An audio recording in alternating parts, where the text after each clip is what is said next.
नमस्कार, भारत की तस्वीर में आपका स्वागत है। मैं अश्विनी शर्मा। इस समय मेरे साथ पल्लवी वर्मा जी हैं, जो रोहनिया विधानसभा वाराणसी में पड़ता है, उसकी आप पार्टी की प्रत्याशी हैं। पल्लवी वर्मा जी, आपका भारत तस्वीर में बहुत बहुत स्वागत है। आपको आप पार्टी ने टिकट दिया है, रोहनिया विधानसभा आप घूम रही हैं, क्या क्या समस्याएं लगती हैं आपको रोहनिया विधानसभा की? सबसे पहले तो मैं अपने मुख्यमंत्री श्री माननीय अरविंद केजरीवाल जी को, सांसद संजय भैया जी का, हमारे चुनाव प्रभारी श्री अभिनव राय जी का और प्रदेश अध्यक्ष सभाजी जी का धन्यवाद करती हूँ कि उन्होंने आधी आबादी को एक जगह दी और मुझे ये मौका दिया कि मैं कुछ अच्छा कर सकती हूँ। और रोहनिया विधानसभा की आपने बात कही है, तो अभी कहा गया था कि 1100 करोड़ रुपए में रोहनिया में विकास हुआ है, पर मैं रोहनिया में प्रतिदिन जा रही हूँ, आ रही हूँ, पर मुझे विकास तो कहीं समझ में नहीं आया। शायद विकास सिर्फ पेपरों में हुआ है, क्योंकि वहीं रोहनिया में ही DLW पड़ता है। DLW के पीछे एक मड़ौली गांव है, वहाँ पे आज तक किसी ने भी सीवर की समस्या इतनी ज़्यादा है कि लोग मतलब निकल नहीं पाते, बच्चे स्कूल नहीं जा पा रहे हैं। और उसी के पास ही एक जलाली पट्टी गाँव है, अब मैं सारी पिक्चर्स वगैरह भी मेरे पास है। वहाँ पे भी यही सब चीज़ें हैं कि मतलब कहीं से भी कोई पानी की सुविधा ही नहीं है कि पानी निकल सकता है, बिजली वाली वही चीज़ें दिक्कत है।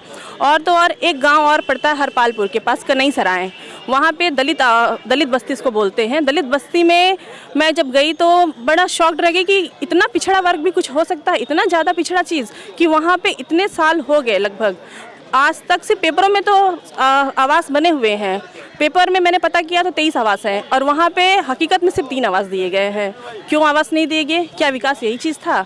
और उसके साथ साथ ही है कि वहाँ पे शौचालय, हमारे प्रधानमंत्री जी कहते हैं कि बेटी बचाओ बेटी पढ़ाओ, तो क्या वो जो महिलाएं हैं वो बेटियां नहीं हैं? वो भी तो किसी न किसी की बेटियां ही हैं और उनके बच्चे हैं। वहाँ पे ये चीज़, एक चीज़ मुझे बहुत आश्चर्यचकित हुई कि वहाँ पे लोग शादी नहीं कर रहे लड़कियों की, बहुएं नहीं आ रही हैं। तो कारण मैंने ये पूछा तो उनका कहना है कि जहाँ पे भी हम शादी की बात करते हैं, लोग कहते हैं कि आपके यहाँ शौचालय नहीं है, हमारी लड़कियाँ जाएंगी कहाँ? ये तो आपने बहुत बड़ी बात कर दी कि प्रधानमंत्री नरेंद्र मोदी बेटियों की पढ़ाने की, बेटियों को आगे बढ़ाने की बात करते हैं। आप करें उनके संसदीय क्षेत्र में शौचालय नहीं, इसलिए बहुएं नहीं आ रही हैं। ये बहुत बड़ा ही आपने बात कहा है। और अगर इसको आपको लगता है तो मैं अभी आप मेरे साथ चल करके, अगर आप कभी समय हो तो आप चल करके वहाँ पे देखो कि वाकई हकीकत ये चीज़ें हैं कि वहाँ पे मतलब दलित होना कहीं से अभिशाप नहीं है, ये भी हमारे समाज का अंग है। और हम अपनी इच्छा से, अपनी मर्जी से चुनते नहीं है कि हमें स्वर्ण में पैदा होना है, कि दलित में पैदा होना है, कि पिछड़ा वर्ग में पैदा होना। तो ईश्वर ने हमें दिया है और ईश्वर का जो हमें दिया, हमें सब कहते हैं ना, हम खुशी खुशी अपनाते हैं। लेकिन ये चीज़ें कि वहाँ पे सुनने को मिला कि आप दलित हो तो वहाँ पे आपको शौचालय नहीं बनेंगे, तो ये चीज़ कहीं से सही नहीं है। आपको लगता है कि आप जो प्रियंका गांधी जी महिलाओं को प्रमोट कर रही हैं, 40% उन्होंने दिया है रिजर्वेशन, आपको लग रहा है कि आप पार्टी कहीं ना कहीं उनको टक्कर दे रही है, या फिर आप कितनी मजबूती से इस प्रदेश में लड़ रही हैं?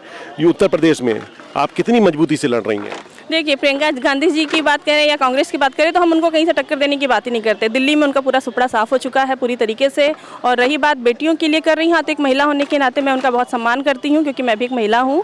तो महिलाओं के लिए उन्होंने अगर ऐसा कुछ कह रही हैं तो ये बहुत ही सराहनीय है और बहुत ही अच्छा है। और रही बात हमारी पार्टी की, तो हमारी पार्टी ने में तो ना कभी महिला पुरुष जाति धर्म किसी चीज़ की बात ही नहीं की गई।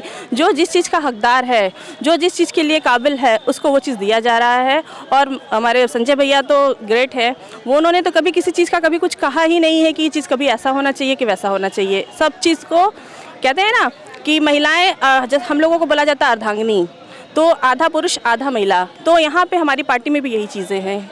कहीं पे ऐसा कुछ नहीं है कि आप महिला हैं तो आपको 40% का मिलेगा, कि आप पुरुष हैं तो आपको इतने 60% का मिलेगा, कुछ भी ऐसा नहीं है, सब बराबरी हैं। जी, मेरा सवाल ये है कि आप पार्टी चुनाव लड़ रही हैं, आप प्रत्याशी हैं, आपको लग रहा है कि आप पार्टी सरकार बनाने की स्थिति में है, या फिर आप कहीं ना कहीं भारतीय जनता पार्टी को ही घेरने का प्लान है? कुछ ऐसा आप कुछ क्या संदेश दे रहे हैं आप लोग? देखिए, सरकार बनाना ना बनाना वो तो जनता के ऊपर है। जनता जनार्दन होती है, जनता ही ईश्वर है।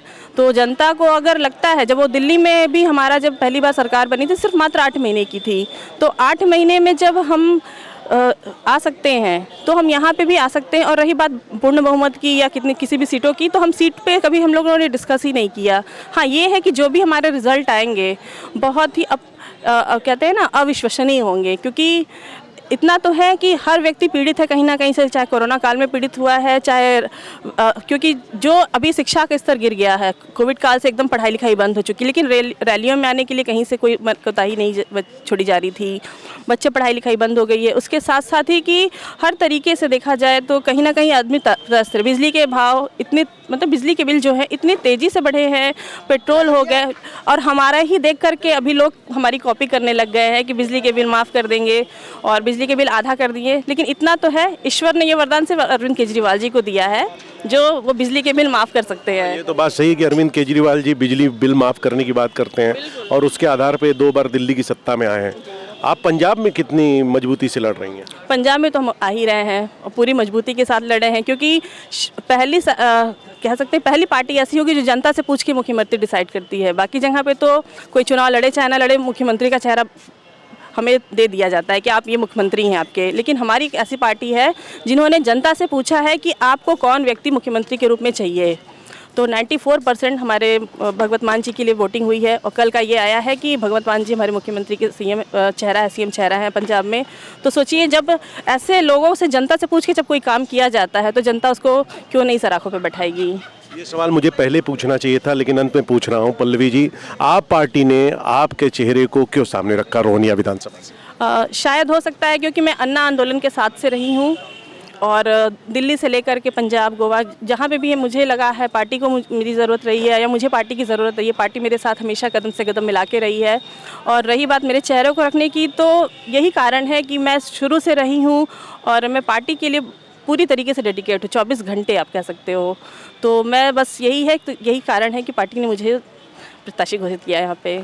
हम पल्लवी वर्मा से बात कर रहे थे भारत की तस्वीर में, जिन्होंने बेबाकी से कहा कि अन्ना आंदोलन से ये जुड़ी रही हैं और यही वजह रही कि आप पार्टी ने इन्हें बनारस के रोहनिया विधानसभा से उम्मीदवार बनाया है। इनको पूरी उम्मीद है कि अगर जनता इन्हें वोट देती है, अगर जीत देती है, तो ये महिलाओं के लिए और खासकर क्षेत्र की जो बहुत सारे विकास कार्य की बातें की जाती नहीं हुआ है उसके लिए कार्य करेंगे। आप बने रहें भारत की तस्वीर के साथ।